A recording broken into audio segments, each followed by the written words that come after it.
Bonjour, c'est Mélan. Dans cette vidéo, nous allons nous intéresser aux séries entières. Nous allons voir notamment la définition d'une série entière, de l'intervalle de convergence, du rayon de convergence. Nous allons voir aussi comment dériver ou intégrer terme par terme une série entière. Et enfin, nous appliquerons les résultats à des exercices. Alors, rappelons l'essentiel ici. Alors, une série entière est associée normalement à une suite de fonctions, pas une suite numérique. Une suite de fonctions de la forme a n de x égale cn x puissance n. La présence de x variable signifie que nous manipulons des suites à n de x est une fonction. Pour chaque n, la somme partielle donc associée Sn de x, c'est la somme des ak de x pour k allant de 0 à n, ce qui donne sigma de k égale 0 à n de ck x puissance k. Et la série entière se note sigma de n égale 0 à l'infini de cn x puissance n. C'est la somme de toutes les fonctions à n. La présence de x puissance n signifie que nous sommes au voisinage de 0. Lorsqu'on est au voisinage d'un point A, la série entière s'écrit sigma de cn x moins a puissance n. Notons que si a est nul, on retrouve la série entière au voisinage de 0. Alors, des exemples de séries entières. Prenons par exemple la série sigma de x puissance n. Alors ici, le coefficient de x puissance n, c'est 1 et nous sommes au voisinage de 0. Si nous prenons la série sigma de 2 puissance n x moins 1 puissance n, ici, le coefficient est donné par 2 puissance n et nous sommes au voisinage du point A égale 1. Mais que se passe-t-il si on est devant une série de la forme sigma de 3 puissance n x moins 1 puissance 2n? Alors ici, la puissance qui existe est paire. Cela veut dire que nous disposons de ces 2n. Le coefficient qui accompagne x moins 1 puissance 2n, c'est c2n. c2n est égal à 3 puissance n. Et comme il n'y a pas de puissance impaire, ça veut dire que les coefficients d'indice impairs sont nuls. Et bien sûr, nous sommes ici au voisinage du point A égale 1. Alors, parlons maintenant de l'intervalle de convergence. L'intervalle de convergence. La somme de ces fonctions est censée être une fonction. Donc l'intervalle de convergence va regrouper toutes les valeurs de x pour lesquelles cette série numérique converge. Pourquoi série numérique? Parce que lorsqu'on fixe x, la série entière qui à l'origine est une série de fonctions devient une série numérique. Fixer x égale 5, il n'y a plus de fonction, il n'y a plus de variable x, ça devient une série de réels. Mais en tant que série de réels, on peut donc lui appliquer tous les tests de convergence déjà vus. Donc je répète, si dans cette série entière on fixe x, ce n'est plus une série de fonctions, c'est une série de nombres, une série numérique réelle. Et donc on peut lui appliquer les tests de convergence. En général, on verra qu'on applique surtout le test du quotient. Alors, le rayon de convergence. Alors, ce qu'il faut retenir, c'est que pour chaque série entière, là nous avons une série entière au voisinage du point A, il y a trois possibilités. Ou bien, on peut trouver un réel R strictement positif, tel que pour tout x dans l'intervalle ouvert A moins R, A plus R, la série converge. Bien sûr, à l'extérieur, mais plus exactement entre moins l'infini A moins R, intervalle ouvert, ou bien sur l'intervalle ouvert A plus R plus l'infini, elles divergent. Ça, c'est le premier cas. Dans ce cas, R sera le rayon de convergence. Le deuxième cas, c'est que la série converge pour tout x réel. Dans ce cas, on dit que son rayon est infini, puisqu'il va converger sur l'intervalle ouvert moins l'infini plus l'infini. Troisième cas, la série ne converge que pour x égale a. Et ça, c'est toujours possible parce que si x égale a, vous voyez que ceci est nul et la somme est finie. Donc, il y a convergence quand x égale a. Dans ce cas, le rayon est nul. Alors, dans ces intervalles qu'on a cités, nous n'avons pas touché aux bornes. Car aux bornes, il faut savoir que la série peut aussi bien converger que diverger. Et donc une étude spéciale pour les bornes doit être faite comme nous allons le voir dans les exercices. Alors donc finalement, selon les trois cas, l'intervalle de convergence est donc soit l'intervalle ouvert, a moins R, A plus R, dans ce cas ça veut dire qu'aux bornes il y a divergence, mais si elle converge à la première borne, l'intervalle de convergence devient l'intervalle fermé à gauche. Si elle diverge dans la borne A moins R et converge dans la borne A plus R, on obtient l'intervalle fermé à droite, intervalle de convergence. Mais si elle converge aux deux bornes, l'intervalle de convergence est fermé, il contient les deux bornes. Si R est nul, l'intervalle de convergence se réduit à un seul point. Et si R est infini, ça veut dire qu'elle converge pour tout x. L'intervalle de convergence, c'est R tout entier, ou bien l'intervalle moins l'infini plus l'infini. Alors maintenant, si nous prenons une série entière de rayons de convergence R strictement positifs, ça veut dire que pour chaque x dans l'intervalle ouvert A moins R, A plus R, on ne parle pas ici de borne, la somme qui est là est définie, parce que la série converge pour x dans cet intervalle. Donc, pour chaque x, on a une somme f de x. Cela définit donc une fonction somme. Donc, on peut parler de dérivation et d'intégration. Alors, si x est dans l'intervalle ouvert A moins R, A plus R, la fonction somme f de x peut être dérivée et dérivable, et sa dérivée est donnée par f' de x égale cette somme-là, qui s'obtient tout simplement en dérivant les termes de la série.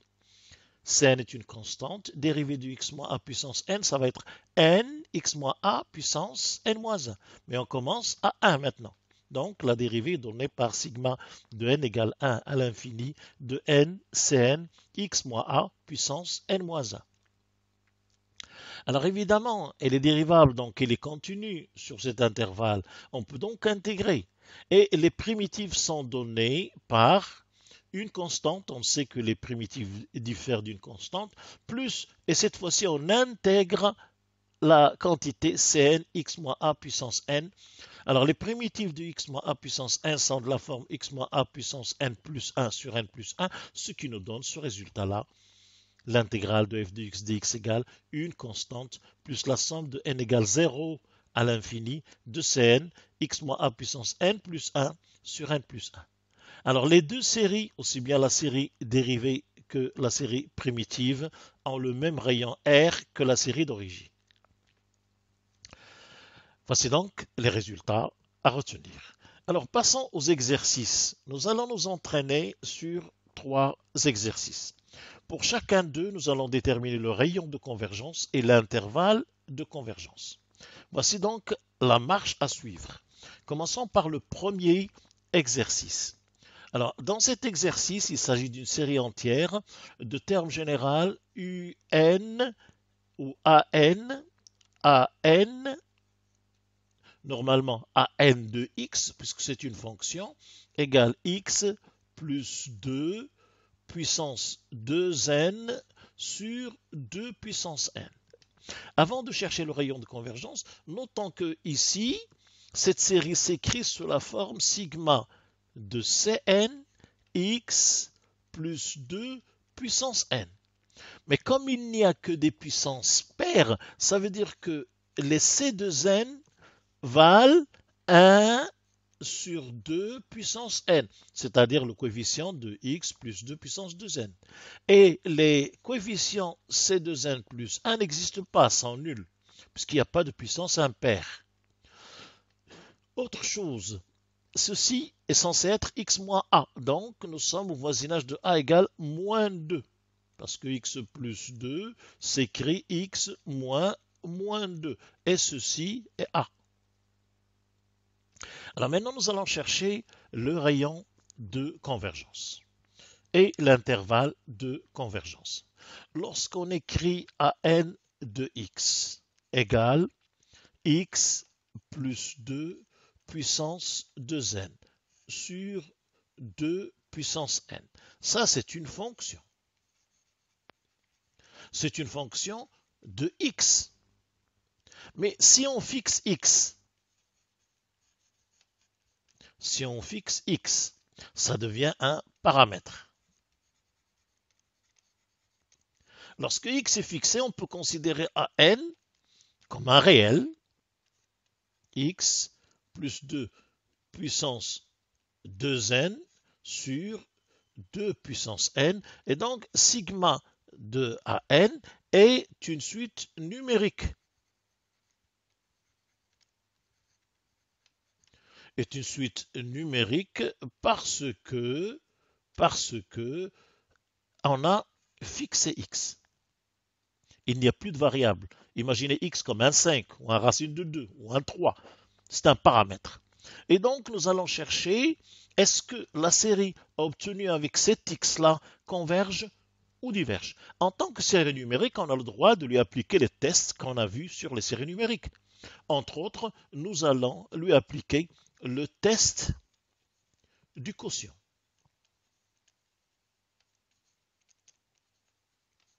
Nous sommes avec une série numérique et donc on va lui appliquer le test du quotient.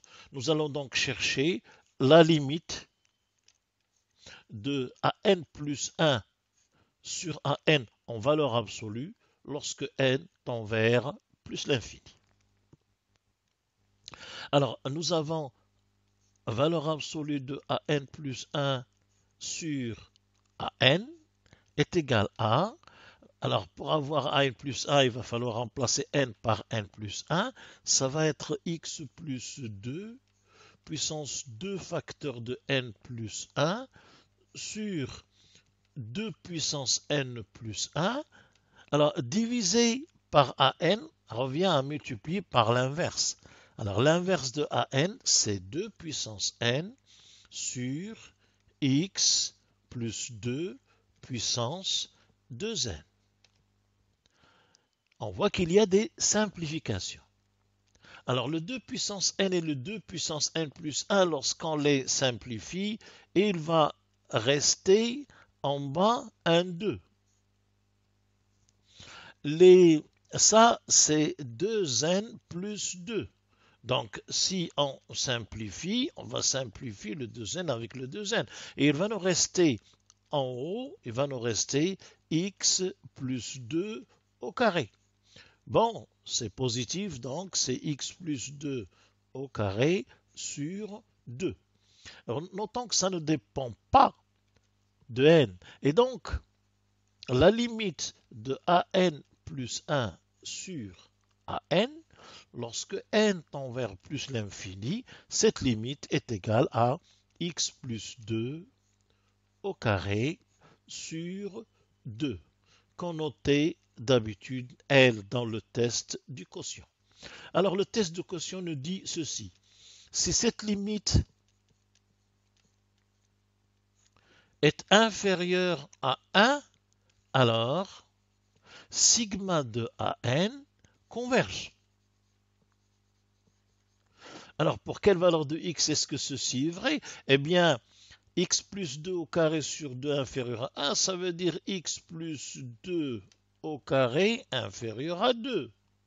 Ce qui équivaut à, si on prend la racine de chaque côté, alors attention, la racine de ce carré, c'est valeur absolue de x plus 2 inférieure à racine de 2.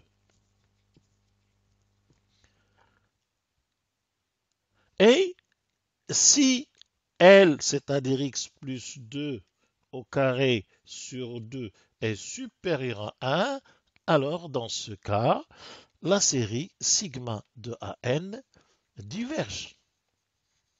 Dans ce cas, cela revient à dire x plus 2 au carré est supérieur à 2, ce qui équivaut à valeur absolue de x plus 2 est supérieure à racine de 2. Donc ici, nous avons, si nous prenons la région où ça converge, nous avons ceci. Valeur absolue de x plus 2 inférieure à racine de 2 équivaut à x plus 2 compris entre racine de 2 et moins racine de 2. Ce qui équivaut aussi à dire que x est compris, j'ajoute moins 2 à chaque membre, moins 2 plus racine de 2 et moins 2 moins racine de 2. Alors n'oublions que a ici est égal à moins 2. A est égal à moins 2. Donc ceci finalement s'écrit A moins R inférieur à X inférieur à A plus R. Autrement dit, R est égal à racine de 2. R est égal à racine de 2. Donc, reste à savoir ce qui se passe aux bornes. Alors, les bornes sont définies par les bornes. Quand x égale a moins r, c'est-à-dire moins 2 moins racine de 2, ça c'est la première borne, ou x égale a plus r, c'est-à-dire moins 2 plus racine de 2. Alors, commençons par le premier cas, si x est égal à la première borne, c'est-à-dire moins 2 moins racine de 2. Alors, reprenons AN. AN, c'était x plus 2 puissance 2n sur 2 puissance n. Alors, que devient-il quand x est égal à cette borne? Ben, ça va devenir moins 2 moins racine de 2 plus 2. Ça va donner moins racine de 2 puissance 2n sur 2 puissance n. Ça s'écrit moins 1 puissance 2n fois racine de 2 puissance 2n divisé par 2 puissance n. Ou encore, AN va être égal à moins 1 puissance 2n, c'est 1, puisque 2n est pair. Racine de 2 puissance 2n, c'est racine de 2 puissance 2, le tout puissance n, ça va donner 2 puissance n sur 2 puissance n égale 1. Voilà ce que devient la suite. Il est clair que la limite de AN, lorsque n tend vers plus l'infini, n'est pas nulle. Et par conséquent, sigma de AN diverge dans cette borne-là. Maintenant, si x est égal à l'autre borne, si x est égal à a plus r, c'est-à-dire moins 2 plus racine de 2. Dans ce cas, AN, qui à l'origine est égal à x2 puissance x plus 2 puissance 2n sur 2 puissance n, va être égal à racine de 2 puissance 2n sur 2 puissance n, encore ça va être égal à 1. Et encore une fois, on constate que la limite de AN, lorsque n tend vers plus l'infini, n'est pas nulle. Ça veut dire que la série entière diverge pour cette borne. Donc s'il y a divergence aux deux bornes, l'intervalle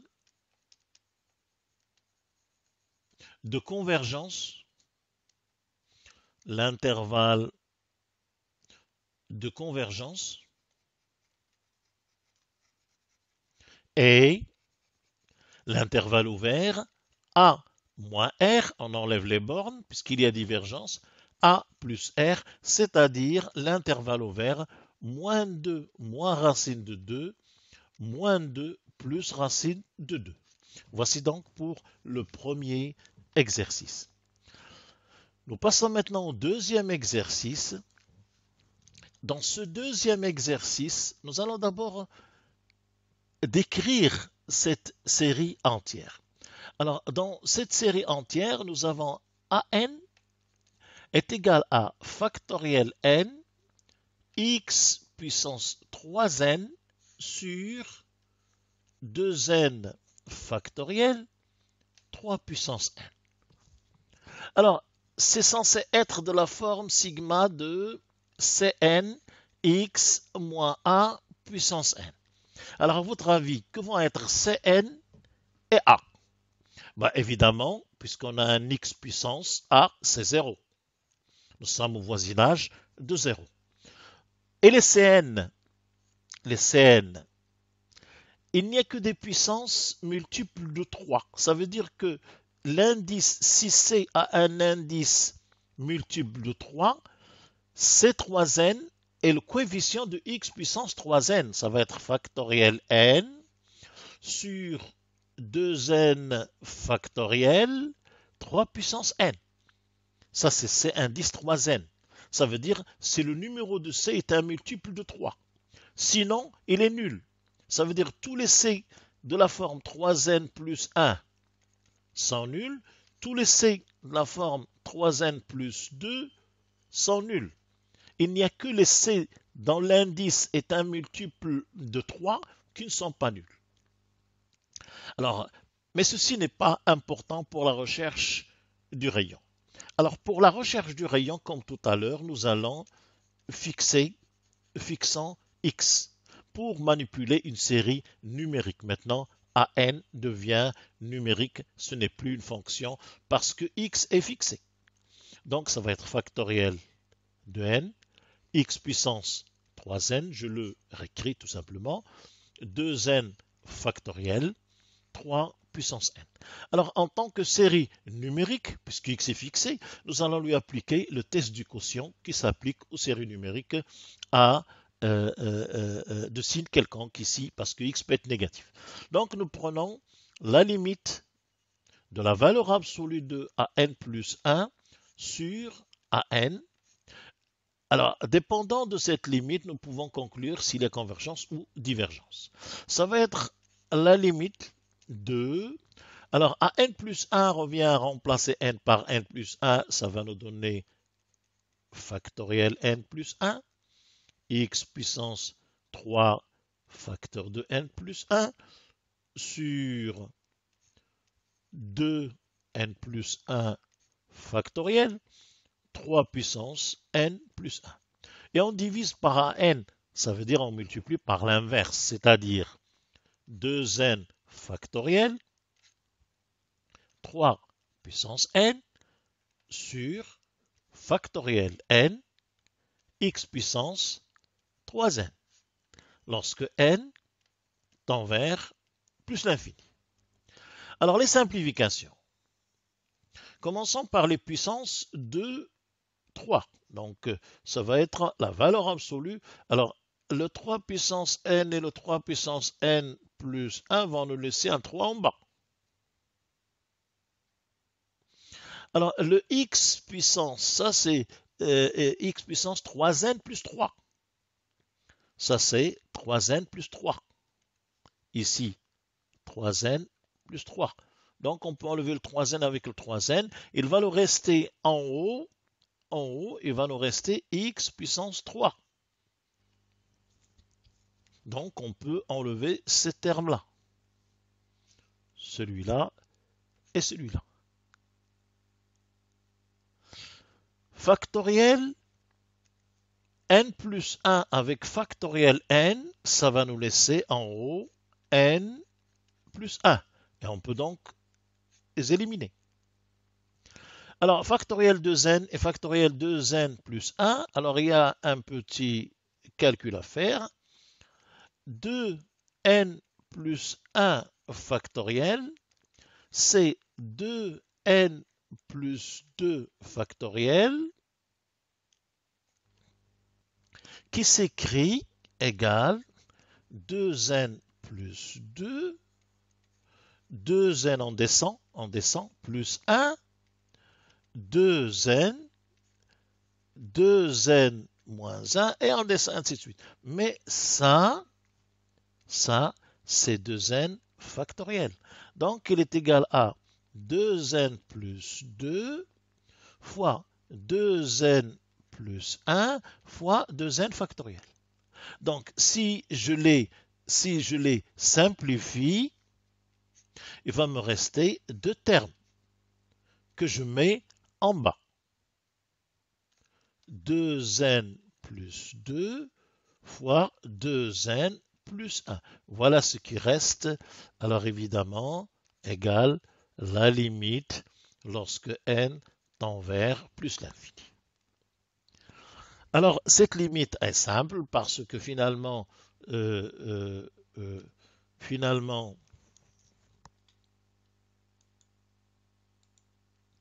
nous avons ici égale limite quand n tend vers plus l'infini 2, quand n tend vers plus l'infini 2, valeur absolue de x au cube sur 3 multiplié par n plus 1 positif sur 2n plus 2 fois 2n plus 1.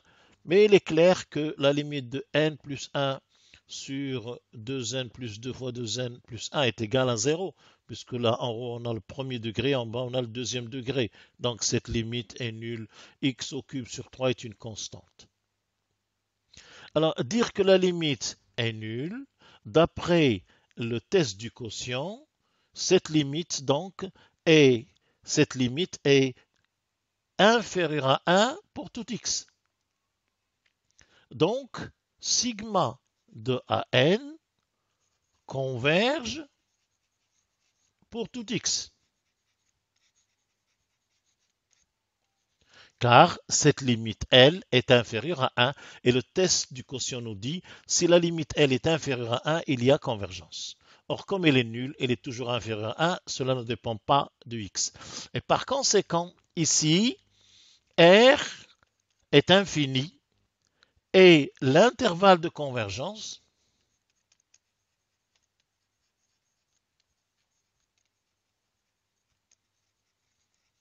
est tout simplement l'intervalle moins l'infini plus l'infini. Troisième exercice. Dans cet exercice, AN s'écrit 3x moins 1 puissance n sur 2 puissance n, n plus 2.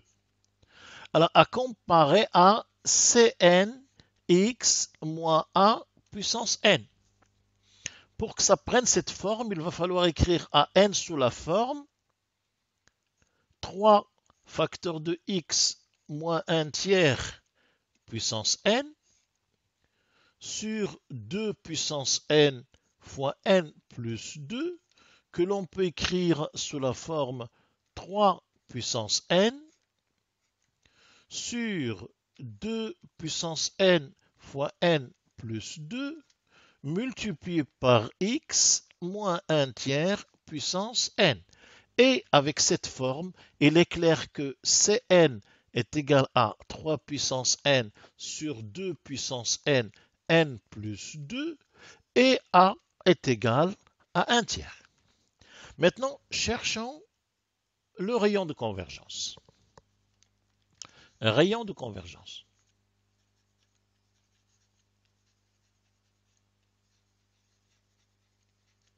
Fixons x et manipulant la série numérique obtenue de terme général à n égale 3 puissance n sur 2 puissance n, n plus 2 multiplié par x moins 1 tiers puissance n. Dans ce cas, nous allons chercher la limite valeur absolue de an plus 1 sur an, nous appliquons le test du quotient. Cette limite s'écrit limite quand n tend vers l'infini de valeur absolue de 3 puissance n plus 1 fois x moins 1 tiers puissance n plus 1 sur 2 puissance n plus 1 facteur de n plus 3, ça c'est an plus 1, divisé par an ou multiplié par l'inverse, c'est 2 puissance n facteur de n plus 2 sur 3 puissance n facteur de x moins 1 tiers puissance n. Alors après simplification, on trouve la limite de 3 demi x moins 1 tiers fois n plus 2 sur, sur n plus 3. Alors 3 demi x moins 1 tiers est une constante, valeur absolue. La limite de n plus 2 sur n plus 3 égale 1 et on trouve comme limite 3 demi, valeur absolue de x moins 1 tiers. Maintenant, discutons. Selon le test du quotient.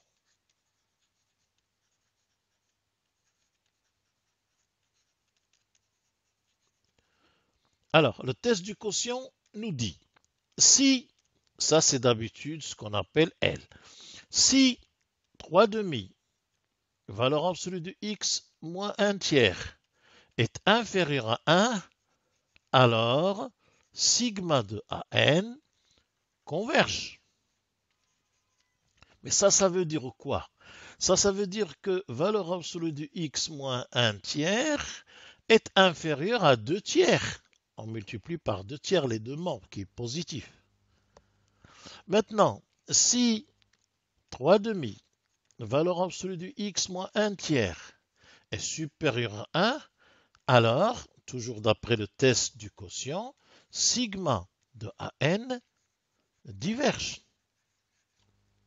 Par conséquent, nous avons quand x moins 1 tiers est supérieur à 2 tiers, il y a divergence. Alors, regardons à quoi correspond la convergence. Alors, on va le traduire.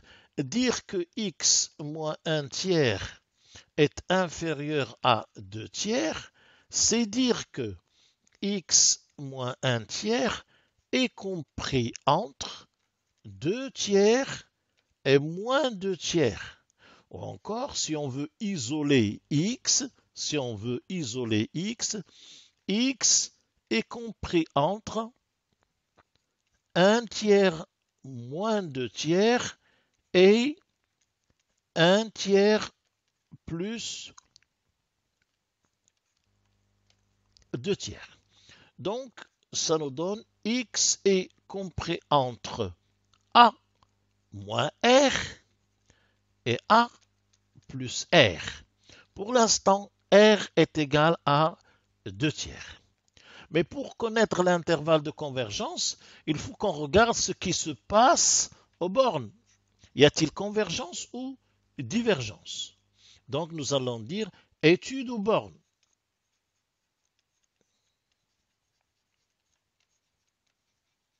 Étude aux bornes. Premièrement, si x est égal à la première borne a moins r, ou bien 1 tiers moins 2 tiers, c'est-à-dire moins 1 tiers. Que devient AN? AN à l'origine, c'est, alors nous revoyons un peu AN. AN, on l'a placé sous cette forme. Donc, AN est égal à 3 puissance n, x moins 1 tiers puissance n, sur 2 puissance n fois n plus 2. 3 puissance n, 2 puissance n, n plus 2, exactement. Voilà. Alors, qu'est-ce que cela devient à la borne moins 1 tiers? Nous allons donc remplacer x par moins 1 tiers. Ça va nous donner donc 3 puissance n fois, alors moins 1 tiers, moins 2 tiers puissance n sur 2 puissance n, n plus 2. On peut simplifier ça en écrivant 3 puissance n multiplié par moins 2 puissance n sur 3 puissance n divisé par divisé par 2 puissance n fois n plus 2. On peut déjà simplifier ce terme que l'on peut écrire sous la forme moins 1 puissance n fois 2 puissance n sur 2 puissance n fois n plus 2. Ici encore, on peut simplifier le 2 puissance n et on se retrouve avec moins 1 puissance n fois 1 sur n plus 2 et il est clair que an s'écrit sous la forme moins 1 puissance n fois bn. Bn est positif. La suite bn est décroissante. Vous pensez à quoi là? Et la limite de Bn lorsque n tend vers plus l'infini égale 0. Donc, vous faites appel à quoi là?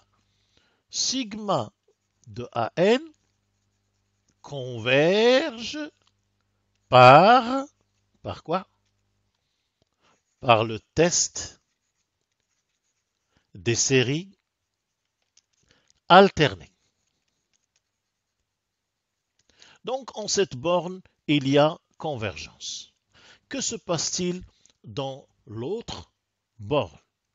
Dans l'autre borne, ça veut dire si x est égal à a plus r.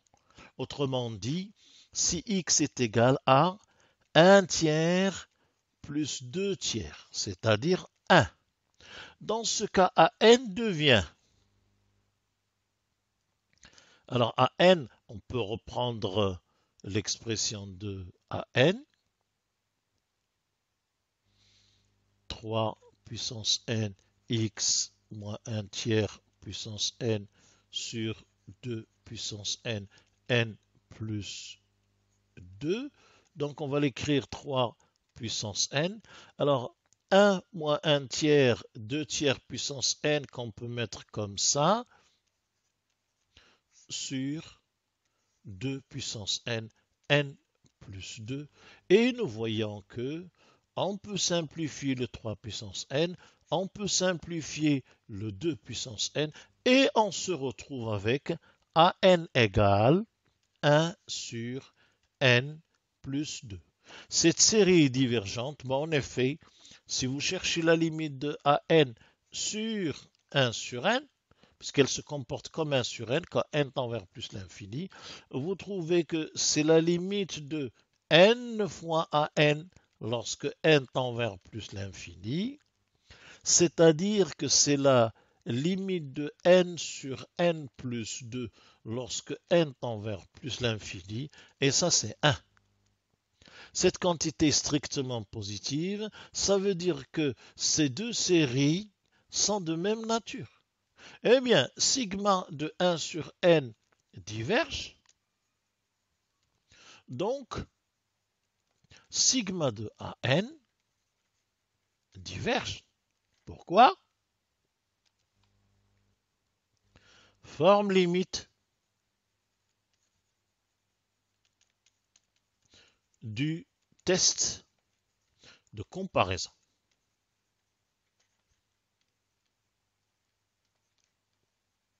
Donc, il y a divergence dans cette borne.